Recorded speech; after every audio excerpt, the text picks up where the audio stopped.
Hello, everyone. This is Dr. Sunita Tank, welcoming all of you, all our listeners to our channel Leaders in Making, yet with a beautiful student of mine, Preritha Vohra. She's very dear to me because she was always very obedient to all her mentors. And I remember the precision and sincerity she used to go through all her schedules. She was very sincere in her studies. She was very sincere in listening to what the other people has to suggest to her, and she has a brilliant positive attitude to carry things along. Preritha, I welcome personally to you on my channel, and I'm so happy to the progress you're doing each and every day in your personal and professional life. Thank you so much, ma'am, for welcoming me today to your session. It is always a pleasure to, be a part of your work and be a part of your life as a student, and also as a mentor. You have been supporting me a lot around. Thank You you so deserve much. much more love and support always. So, why I wanted to speak to you, because there are many people on our channel, beginners, freshers, and professionals who are there on our channel for HR queries, making career in HR. And you were always there in my mind because I can see from your profile, and I am with you on your journey regularly. You have been working for multiple functions across industry. So, yes, this time, listeners, we will be talking about how she navigated from BCom to MBA, done certain certifications she's going to talk about. She's going to give little brief about each and every function, brief about how she scaled from small scale to mid-sized companies, and what kind of certification has added value to her, and some tips to HR freshers, beginners, and professional, which industry they should target, what salary they should expect, or how they can prepare. So maybe we will do some portion of these questions in this session, and we'll see if we can cover up the rest of the queries or the topics in the upcoming session as well. So I wanted to inform listener that there is a possibility that we might cover all the questions in this session, or we have a follow-up session as well. So stay tuned to our part two also if we go for that. So, Preritha, over to you. I witnessed that you are from BCom background and you navigated to MBA HR beautifully. Would you like to tell us about it? And she's working as a human business partner, human resource business partner for an organization which is professional in providing IT services and solution to businesses across. So, over to you, Preritha, please. Thank you, ma'am. So yes, I mean, I did my BCom honors from University of Delhi back in 2012, and then in that BCom honors, we did get an option to choose a subject, choose two of the subjects or the streams. So from there, I chose finance because I had done BCom, and then I chose HR management as a secondary subject randomly, to be true. But then it was after that I thought that yes, it is a beautiful subject to work on probably and take this forward. Suppose that then I thought that maybe why not I do an MBA, because HR as a profession back then it was a limited industry wherein you had to have a degree around to get into that profession. So then I yes decided to go in for an MBA. I pursued it from Guru Gobind Singh Indraprastha University, and then once I finished it off, I was placed with an organization known as Shield Autographs Private Limited. That was a campus placement. It comes under the Asahi India Glass Limited, so it's a part of AIS Group. So I joined them as a management trainee. Who was merely very fresher into the HR role. And yes, I started off with just the recruitment part, then moved up, got a chance to, hands on the manager role, wherein I, build up my team myself within the organization. So I was the assistant manager in HR when I left that organization for a better prospect. And then I moved with, so that was into an auto ancillary industry. So from that, I moved into a altogether different industry wherein I got, an exposure with a life sciences organization. though it was a short stint because some of my personal reasons. And then with that organization, I handled the role of HR business partner, similar to what I am doing at present. So that was also into the life sciences industry, got a hands-on various other aspects of HR function, not limited to the recruitment or not limited to managing team, but also managing intellectual people, I would say, because there more or less everybody were into, they were having scientist profiles, very, highly educated people. So there, yes, it was again a different set of people with different set of intellect. They had different backgrounds they are coming from, but yes, it was a science industry. So it was something new for me, not being into a science background. And then I moved to biogenics after a maternity break. I took a career break for approximately 11 months, but then I thought that why not restart it? Being a woman, I thought it is easier to stay at home. But yes, I thought why not, pursue it further. And then, yes, with the family support and everybody's support, I took up this opportunity as a manager in HR for again a small sized organization, that is Biogenics. So here my role was again managing end-to-end HR as a function.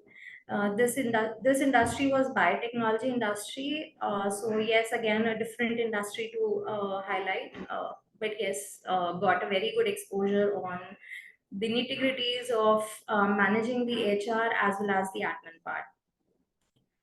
Post that, I worked with an organization with an e-commerce into the e-commerce industry. So they are very active on Amazon, eBay. So they were an international brand. So I got an opportunity to work not just for India, but also for Jersey in UK. Uh, and then I moved with also an IT firm, Masters India IT Solutions, that is a SaaS-based platform, a fintech basically. So there also I was handling a generalist role, handling end-to-end HR, got to work again with an IT industry, a different exposure, different set of hirings, different set of people, different set of culture.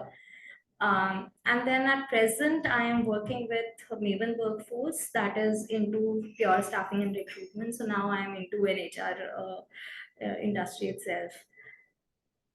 Sure, wonderful navigation. And I want to congratulate you that you were bold and courageous enough to make a comeback on your own. And that was a brilliant decision, Preritha.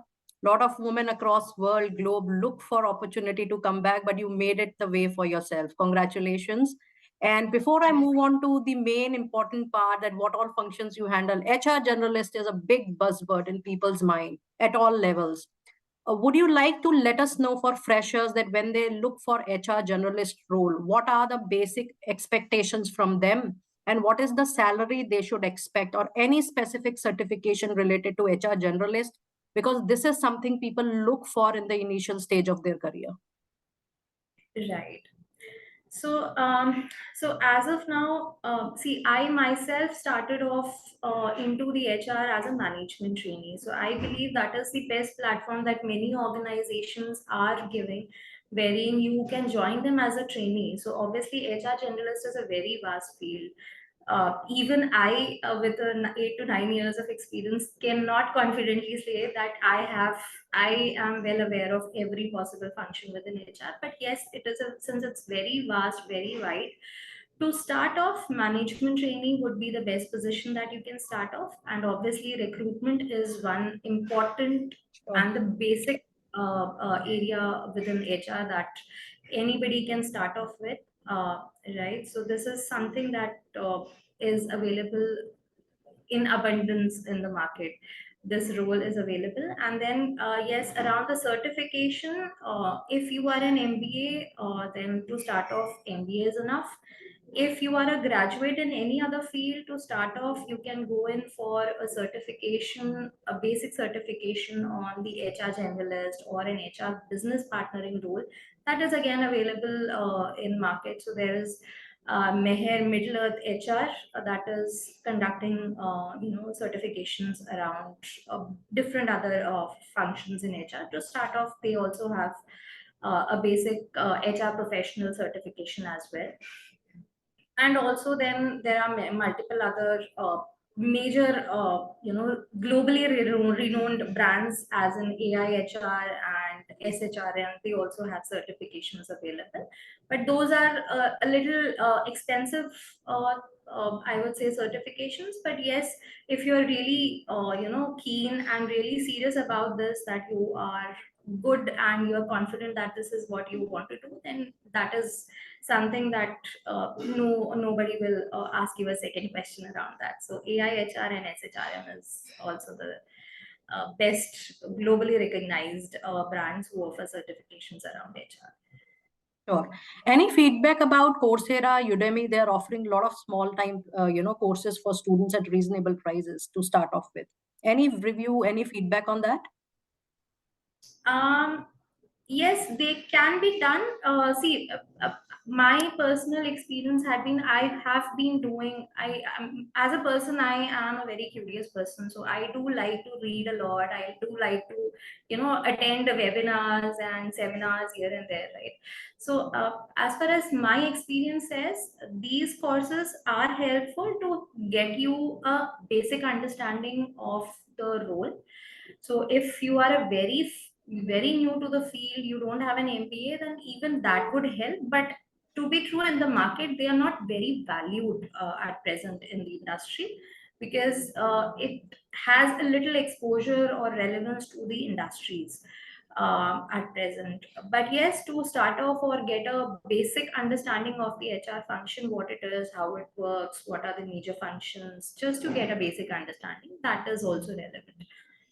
Sure.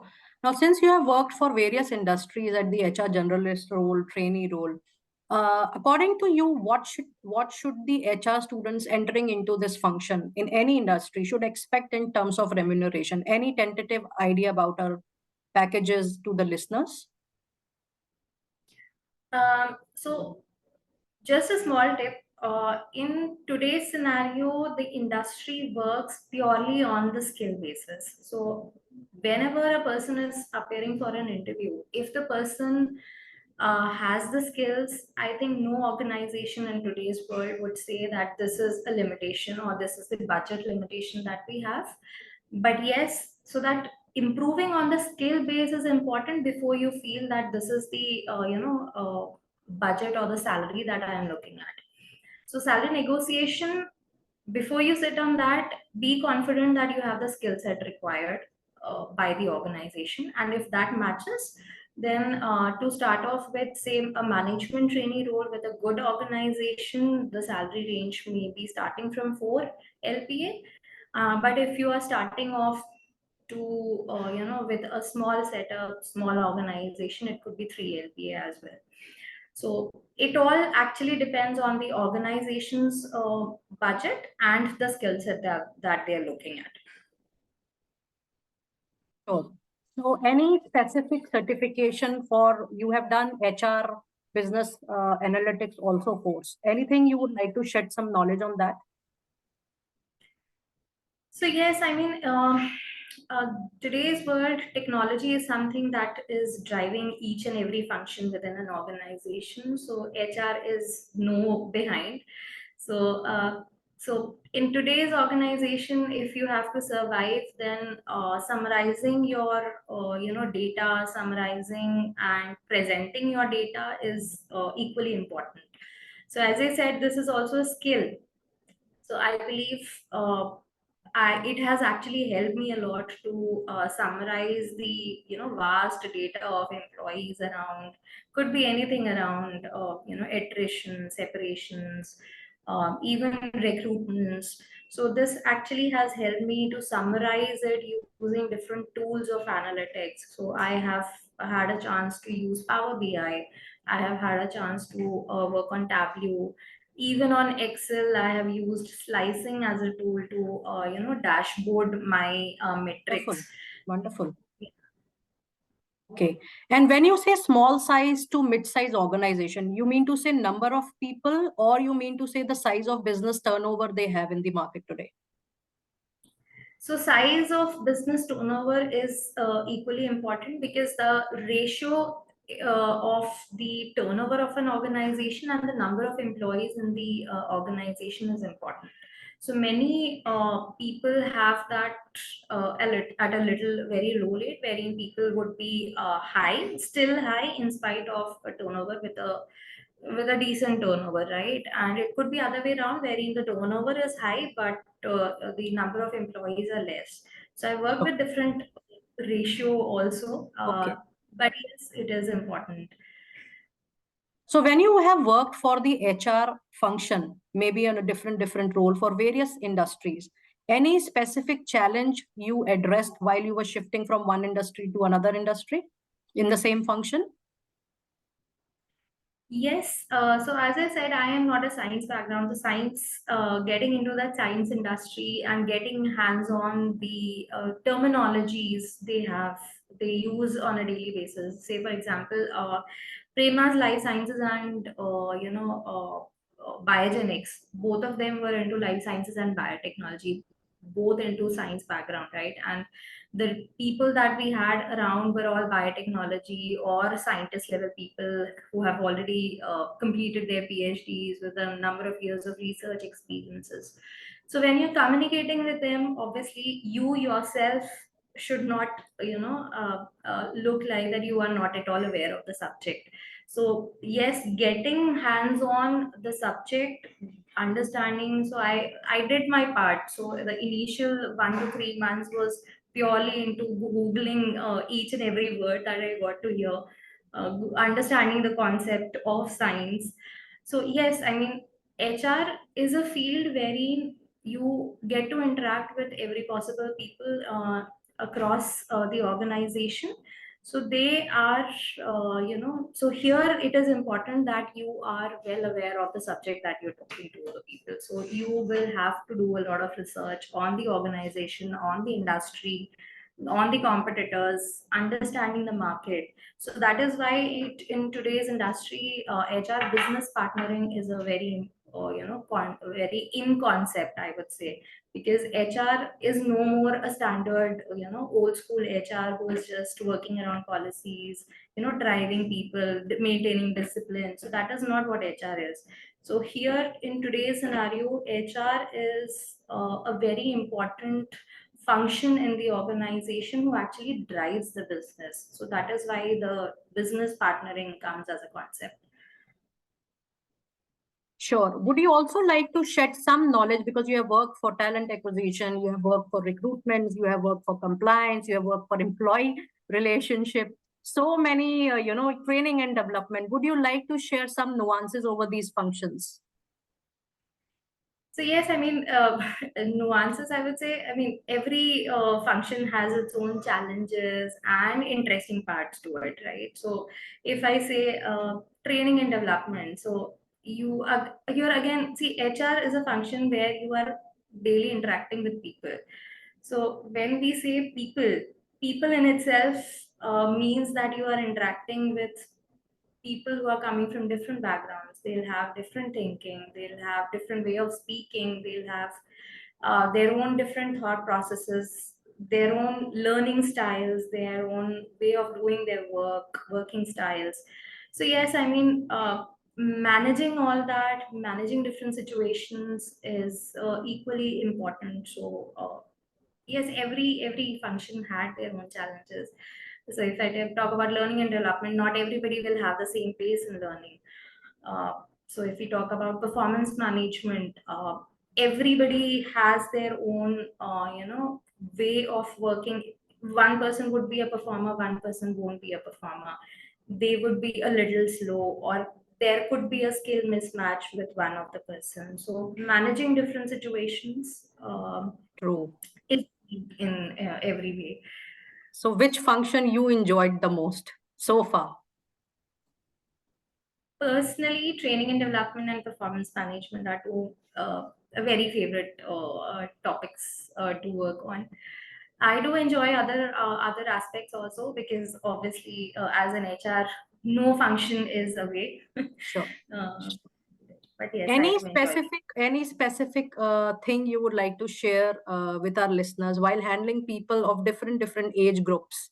You know, people especially between 25 to 30, 35, then handling people above 35 in the industry. How was your experience? So yes, I mean, so here comes the age gap, or the generation gap, we call it. So with the youngsters, you have to, be among them, wherein you are actually feeling the same enthusiasm that the, people with a young age have. They are full of energy, full of enthusiasm. So you also get that vibe. Even when you are speaking with a person who is, say, above 40, they'll have their own stability that they are looking at. They have their own pace of working. They have their own working environment that they try and create while working in an organization, that comfort that they want in the organization, or the discipline that they are looking at. So they are, that is also something that we need to maintain when we are talking to people. So you have to whenever you're speaking with any person, with youngsters, your language won't actually much hurt you. But when you're speaking with a person who is above 40, 45, they may actually pick words from what you're speaking.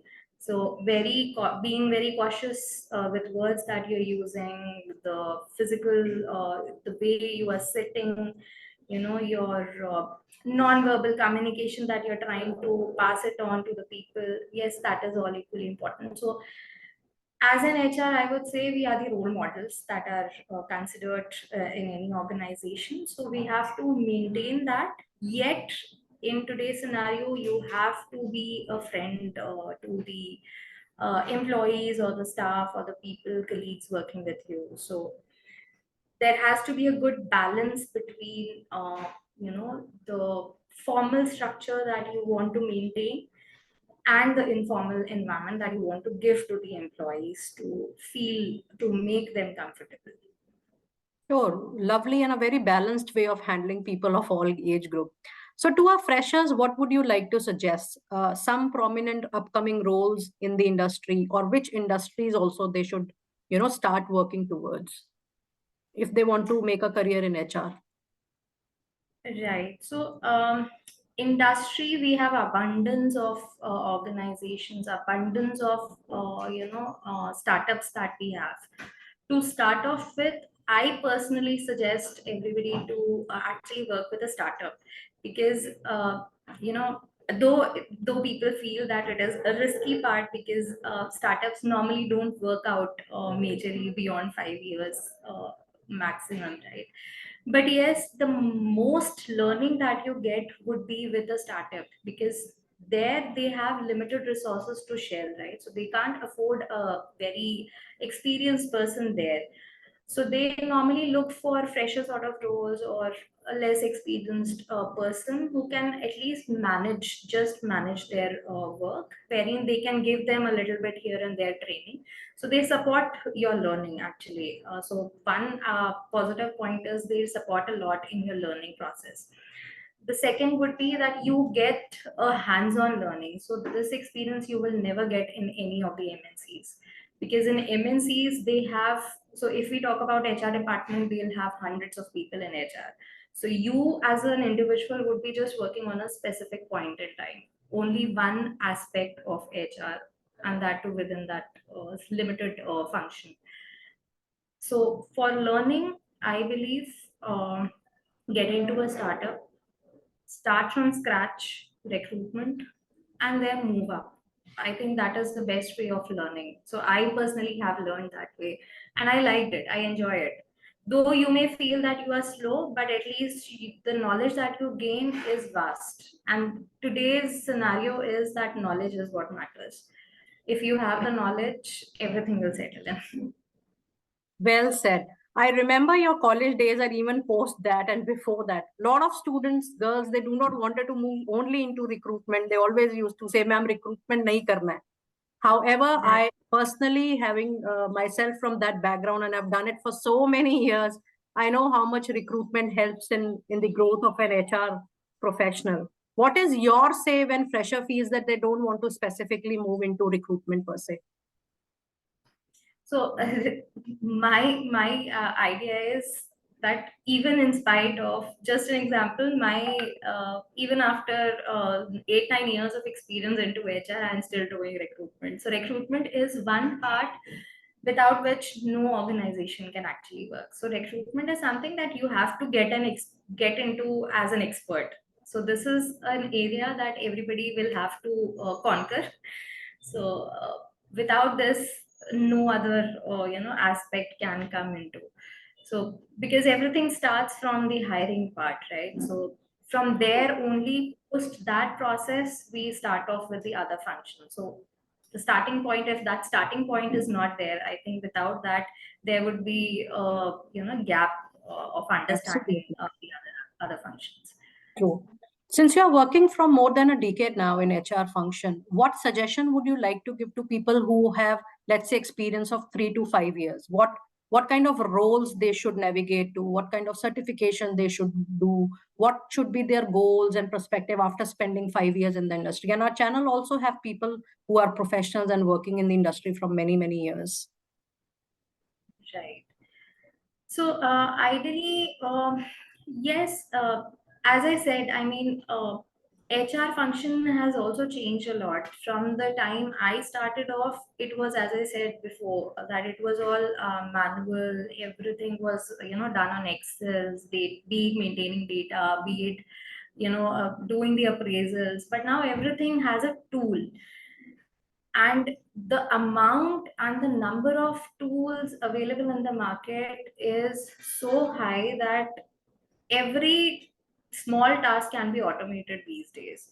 So the HR function has now, that is why, changed a lot from just being a discipline regulator or just maintaining the compliances to even higher, wherein you are actually trying to understand the behavior of the people, trying to understand, doing some analysis around why is it happening, and then deriving conclusions around it. So yes, that is why one of the reason I did my analytics course, because strategizing everything based on data is something that is prevalent in the market as of now and would be there for many years to come.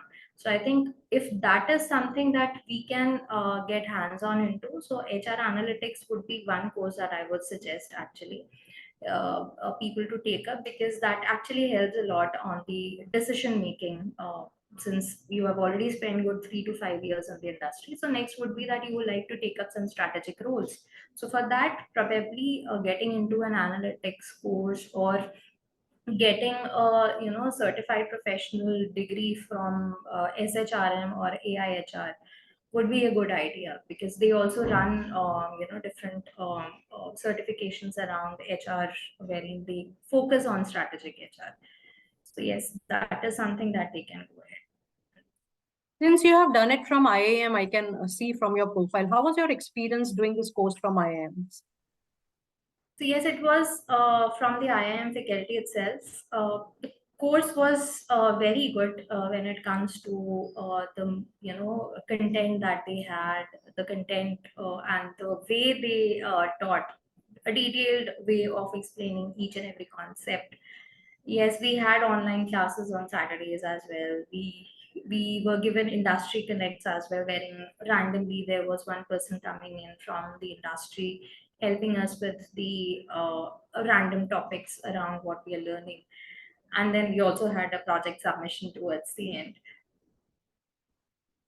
So Great. yes, overall it was a very nice experience wherein the professors from the IIM Kozhikode branch took the classes, though it were online, but yes, well maintained content and well explained modules. Sure. So a question probably for our professionals or people who are working in already in HR functions since years.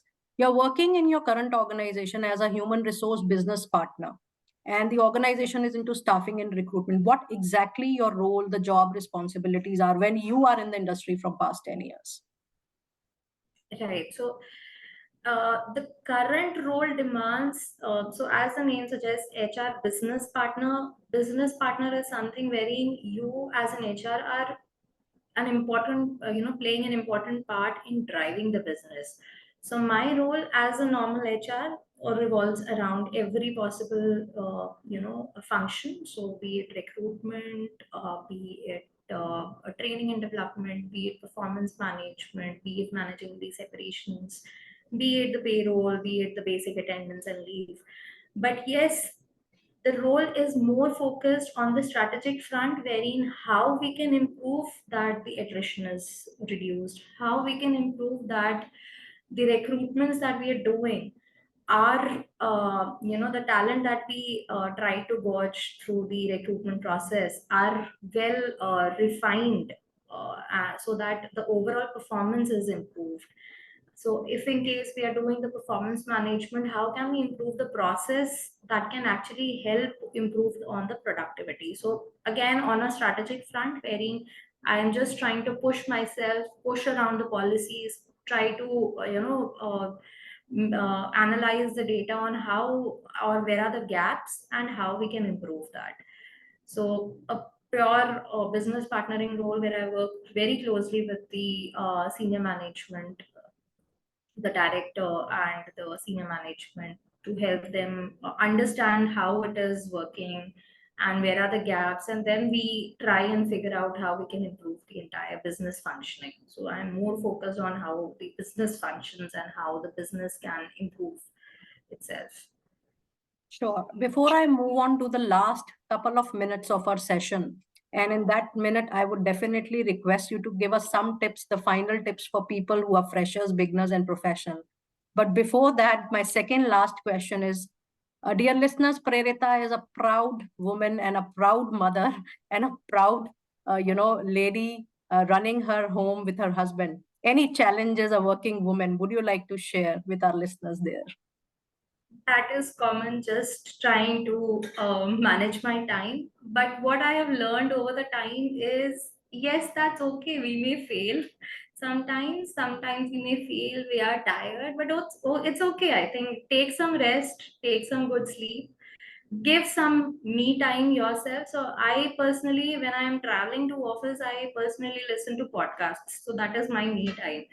Or towards the end of the day, I again, when once my baby is asleep, I have done winded up every possible things from my household chores. I try to again give at least half an hour me time, where again I do something that I love, be it reading, be it listening again to podcast, be it just scrolling, could be just scrolling around the Oh, Facebook. that gives you And energy and refreshment, scrolling. right. So getting that me time is important, be it just for half an hour, be it just for 1 hour. But yes, just an acceptance should be there that it's okay that if you're not able to manage, if you feel tired, just give yourself some time, everything would fall in place. So yes, I mean that is something everybody is facing in the across the globe, I would say. Wonderful. So Wonderfully managed. And I'm so happy that you are happily doing that. Okay, just the last 1 minute tip, 60 seconds for people who want to come into this profession, freshers and professionals both. right. So best would be, do have a learning attitude, wherein you are actually keen on learning stuff. So do not just do away with, no, I don't want to do recruitment, I don't want to do this role. Wherever and however, howsoever you are getting an opportunity, just grab and try and gain some learning first. So first initial 3 years would be pure learning for you, and the learning never stops, to be true, in spite, be it you are 10 years into the industry, 20 years into the business, learning can never stop. So learning attitude is one. And then managing your time and managing your work is equally important. So procrastination is something that is prevalent in today's world, wherein people say कि नहीं हम कर लेंगे, कल के लिए कर देंगे, कल के लिए कर देंगे, and then that never stops. So that is something that you need really to work on, managing your time and the procrastination. And yes, the third and the last would be to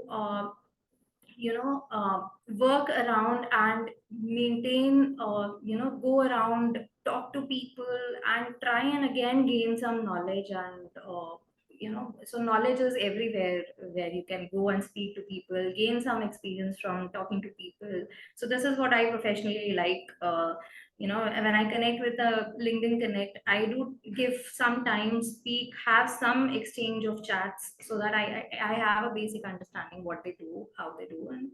And so that if at any point I feel stuck, I can go back to them and ask. So I have a very good connection on LinkedIn, and all my people are well connected with me, and they are there with me for any support that they want.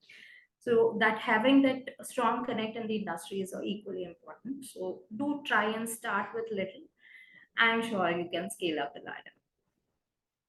I want to thank you because we are just left with 10 to 20 seconds. Listeners, enjoy the podcast, the knowledge shared by Preritha. Should you have any questions,